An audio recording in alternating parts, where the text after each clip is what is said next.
Fine, students. In the last sessions, we have discussed with regarding to forms and submitting of form data. Now, the new topic is in the fourth unit, that is XML. So, we all know that XML stands for Extensible Markup Language. What XML is simply? XML is Extensible Stand-up Markup Language. So, before going to XML, what is the purpose of XML and why we are using this XML concept is XML is a very important aspect in building web applications. Nowadays, all the web applications relies on XML only, XML technology only. Actually, it is not a programming language, it is a technology. Nowadays, every web application resides with the XML technology. So having XML knowledge in hands, it is very useful in succeeding in web development. So one who an interview asks you what the concepts you are knowing with web development. If we are having sound knowledge with XML, then it will be a good positive mark for your interview. So that that is as per interview, as per development of as per development of web applications. This XML concept is very much important. Now coming into the topic. XML, what for it is been defined and what for it is been discovered is, it is discovered to transport the data in order to store and transport the data. Transport data means, suppose for an example, we are having two platforms. Suppose I am writing a program in Java language and someone may write a program in PHP environment. So both the applications are the same application. Suppose fetching the results, fetching the results. I am having an application where that has to fetch the results, university results. Similarly, with what languages I have written is one written in Java programming, one written in PHP programming. Now these two applications are same applications which needs to fetch the data from the database, but the two are different programming languages. So now how the database will serve the data for these two programming languages? Either it searches for PHP or either it fetches for Java programming. So hope you are understanding now. That is, I am having data in a database. Now the data is to be fetched through a Java program. The data needs to be fetched through PHP program. So how the data will be transmitted, how the data serves for Java program, how the data serves for PHP program, because it is the data is one, it is been sharing with the two programs. So in such areas we will be using the concept of the XML. So speaking that XML is designed to store and transporting of data. So when it was being defined, it was introduced in 1990s. It was created to provide an easy use and self-describing of data. Self-describing of data means here we can create our own structure of data. Suppose I am having student database. Now how the data is transmitted to PHP, how the data is transmitted to Java program is that student database will frame the data into its own structure. That is called self-describing data. So now coming to XML, it sounds similar to HTML, but it is not replacement of HTML. HTML is completely different from XML. HTML is used for designing purpose. XML is used for transmission purpose, transmitting of data, carrying of data. So XML tags are not predefined tags. All the tags in the XML are the user defined tags. So in a simple terms, in order to define in a simple terms, how we are defining XML is, XML, it is a self-describing data, that is the data that describes both its content and structure. So far we are not having any kind of data like this. So what is XML is simply, XML is self-describing data. What is self-describing data? The self-describing data is describing about the content and the structure. Suppose I am having student data describing about the content, that is describing about the student, roll number, name, course, and then fees. Like this, the student data. So next, structure, how the structure should be. First one, name, second child, roll number of the student, third child comes to subject, course of the student, fourth child comes fees of the student. That is structuring of data. So this is what we have been representing with the, that is what how we are defining the XML. Next step. So now what is a markup language? Either in earlier we are having HTML, hypertext markup language, and now representing XML, extensible markup language. What markup language is? It is a modern system for highlighting or underlining a document. In here we are having a document. In that document we need to highlight or underline a particular statement or a particular notation. For that notation we are using this markup language. So how we have been underlining important points in our workbook environment. Suppose while writing the notes, when I am representing advantages of XML, you will be noting with an underlining advantages of XML, highlighting that it is an important concept. In such a way, markup languages are used to highlight or underline an important content in a document. Now, as we are having a HTML, why we are moving to XML? What actually XML is? So XML is actually platform independent and language independent. So far we learned about only platform independent. Java is a platform independent language. PHP platform independent language. So far we have been learning only platform independent languages. Now what the other thing that provides with XML is language independent. We know what platform independent is. Ability to run with any of the operating system. Program runs with Windows operating system. Program runs with the Linux operating system. Program runs with Android operating system. So ability to run with any operating system. Similarly, language independent. Ability to run with any programming language.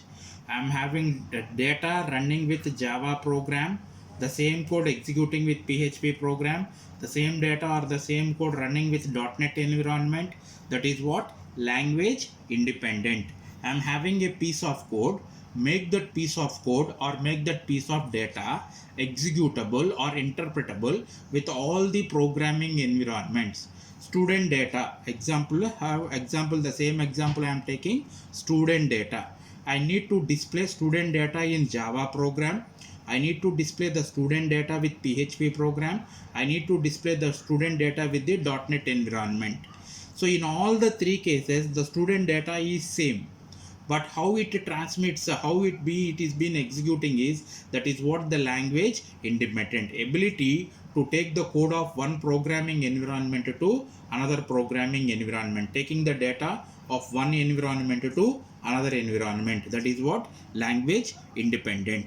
So the main benefits of XML, we can use it to take data from a program like Microsoft SQL, convert into XML and share it with any other programs and platforms. That is what, taking data from one program, converting it into XML and sharing it with all the other programs and platforms.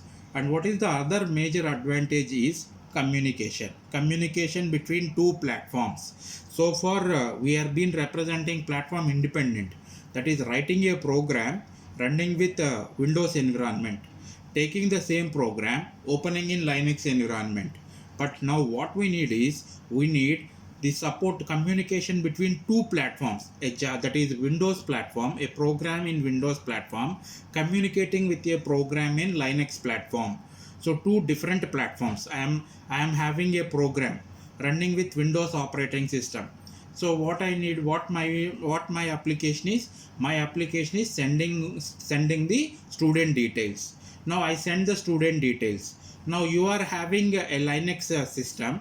At the other side, you are having a system with a Linux operating system.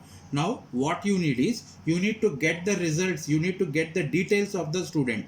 Now you open application in your Linux environment and then you will fetch the details of the student.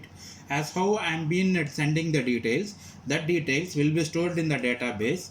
When you open to Linux environment and then you open to your particular form and get the student details, you will getting the details from the database. That is what communication between two platforms. Earlier without XML it is becoming very difficult. So what we are doing for that is, we are writing a program, executing it in Windows environment. After completing the executing in Windows environment, taking that program and running with the Linux environment. When we need the support of the executed result from Windows environment to Linux environment, it becomes very difficult.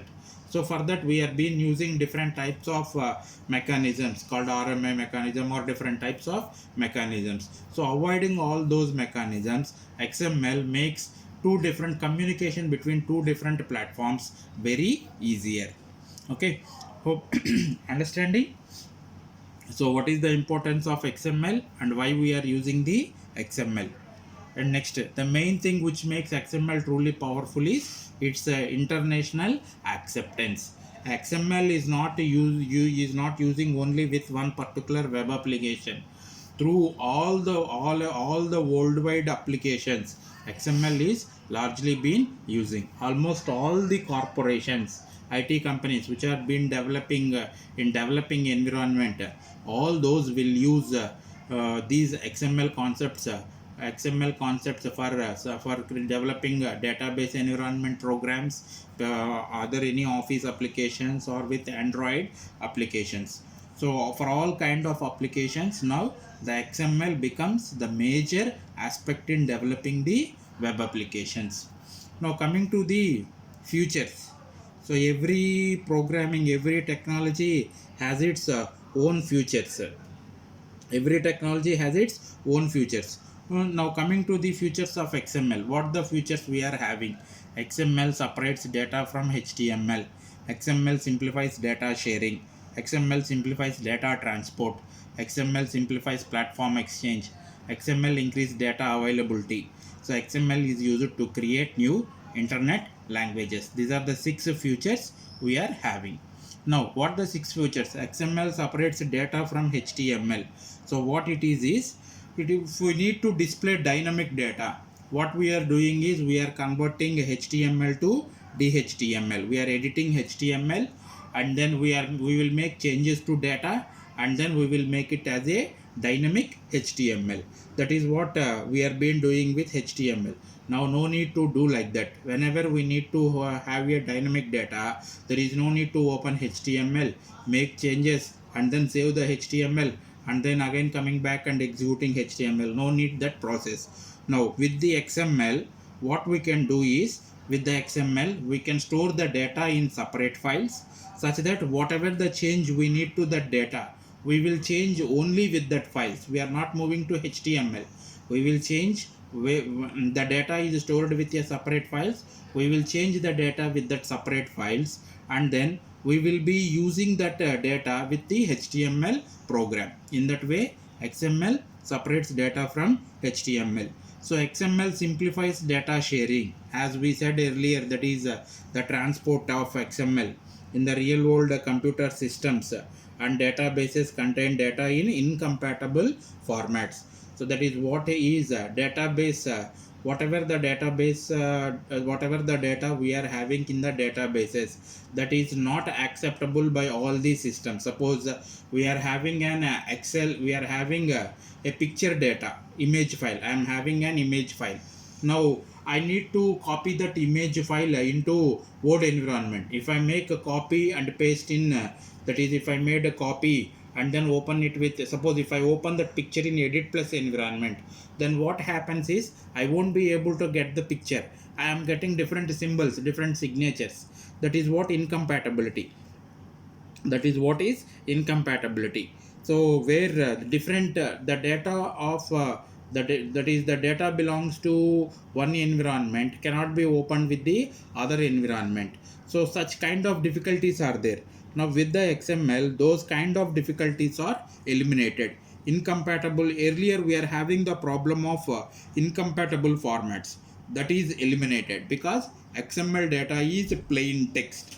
That is what the XML data is. XML data is a plain text with the notepad files, so that it eliminates the problem of incompatible formats. Now the third one is XML simplifies data transport. As earlier we said, one of the most time consuming challenges for the developers is to exchange data between two incompatible systems over the internet. So the two incompatible systems is I am having a file saving with a Linux environment. Now I want to open that file in Windows environment, which becomes very difficult. I open the file. I am having a program. Suppose for example, take a Word file. I created a Word file and saved it in Linux environment. The Linux MS Office is different with the Windows MS Office environment.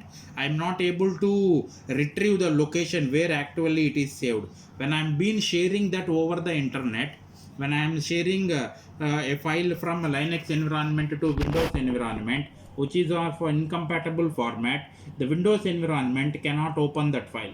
It has to be open in the Linux environment only. That is the major problem.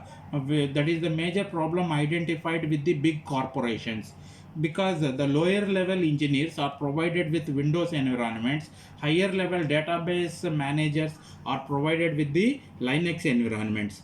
When these two needs to collaborate or to integrate with each other, it became problem for them in data sharing. So in order to avoid that, what they began to think, they began to use is, they began to use these plain XML text files. The database managers describe the data in a form of XML, and that XML sheet will be transferred to the low level engineers. The low level engineers opens that XML document and identifies the structure of the data, and then maintains the data, and then they began to develop their programs. Like this, it simplifies data transmission from one system to the another system using an internet environment. Similarly, simplifies platform change, as how we are representing the same. Simply the third and fourth steps are same. Simplifies data transport, simplifies platform change, both are same. XML increase data availability. So one XML file can be read with any of the devices, n number of devices. You may open with laptop, you may open with personal computer, open with handheld devices, you may open with different types of notations. As of an example, for that XML increased data availability, we can take an example of devices which are using by the blind people, or the people with a disabled. Suppose the blind people are there, they are not able to they are not able to type, or they are not able to view. What the blind people are using is, they will be using voice mechanism. So whatever the data they speak, that is recognized, that the speech recognition is built upon the using of the XML. A disabled persons who are not able to type,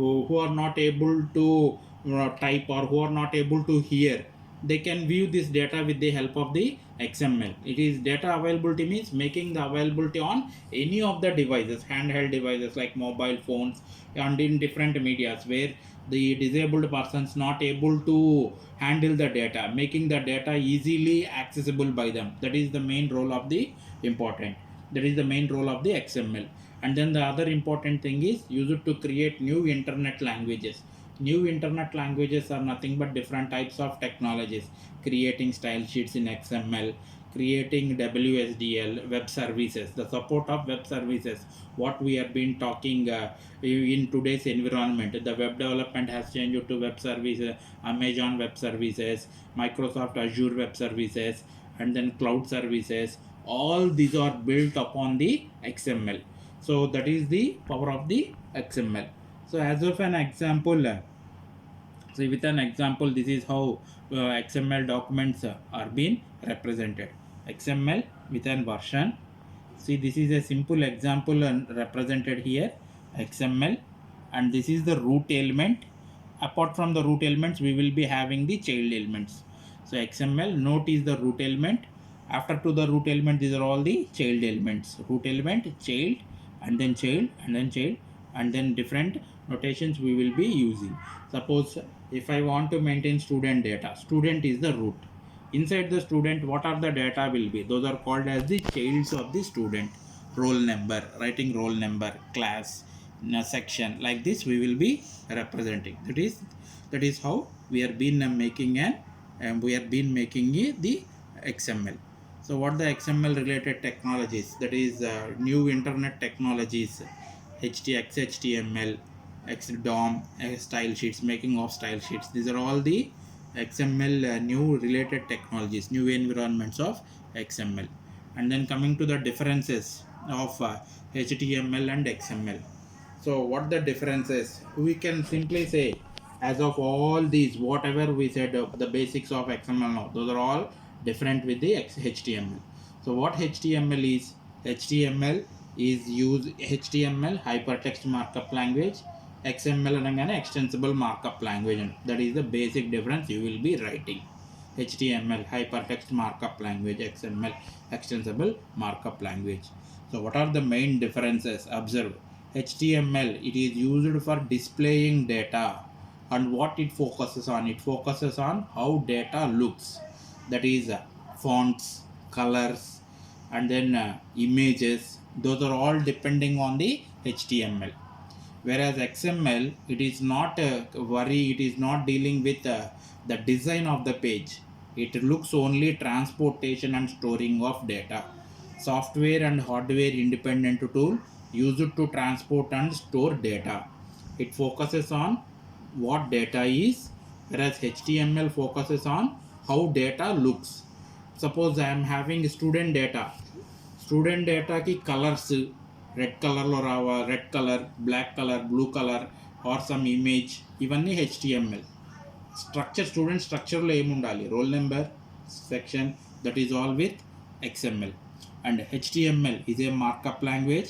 XML is a framework. Instead of, we will be representing it as a markup language, but strictly speaking, it is a framework. So HTML is not case sensitive. You write capital HTML and then close with small HTML, no problem, it executes. But whereas XML is case sensitive. And then HTML has its own predefined tags. In order to write HTML, in order to define a roll number, you have to use H1 tag, H2 tag, like this. But here we can define our own tags. And then HTML, it is not necessary to using a closing tag. Suppose if you are having BR tag, there is no need to write /BR. But here with XML, every tag must be properly closed. HTML is static, whereas XML is dynamic. It is in dynamic nature. So HTML does not preserve white spaces. XML can represent the white spaces. So these are all the basics of HTML, and these are all the differences to HTML and XML. So go through these differences once. After to the differences, so we have been representing XML file, XML file, XML file. So how this XML file will be represented? Whether we have been creating all our own tags. So representing student tag, student roll number. No, I will write student name, first name, second name, last name, father name, mother name, like that I will write. No problem. Anyone can write XML in their own idea. Now what the problem is, if everyone writing their own creating XML files on their own idea, then what is the importance of XML? How that particular XML file is being taken? What is which XML file, which is the neat XML file, which is the good XML file, how that will be identified? So in order to, it is not only representing the tags. When I am creating an XML file means it should be a well-formed XML file, a well-formed XML document. It should be a well-formed XML document. So how can we say that the XML file which created by ourselves is an well-formed one? So it is validated. Whatever the XML form we are creating, that XML form will be validated. So with what it will be validated is, it will be validated with a DTD file or a schema file. So an XML file which validates upon DTD or which validates upon schema is called as an valid XML file. So a valid XML document, nothing but it must be a well-formed document. Well-formed means it should follow the rules of DTD or it should follow the rules of XML. What are the rules? Begin with XML declaration. There should be one root element. All starting tags must have end tags. XML tags are case sensitive, should not differ in the tags. All the elements must be properly closed. All the elements must be properly nested. All the elements must be properly quoted. So following those rules, If we create an XML file, it is called as an well-formed XML file. So how the DTD is created, how the schema is represented, that is we will be discussing in the next sessions. These are the rules of creating XML file. So it must begin with a XML document, must have unique root element. All start tags of XML documents must match end tag. XML tags are case sensitive. All the elements must be closed, must be properly nested. All the attribute values must be quoted.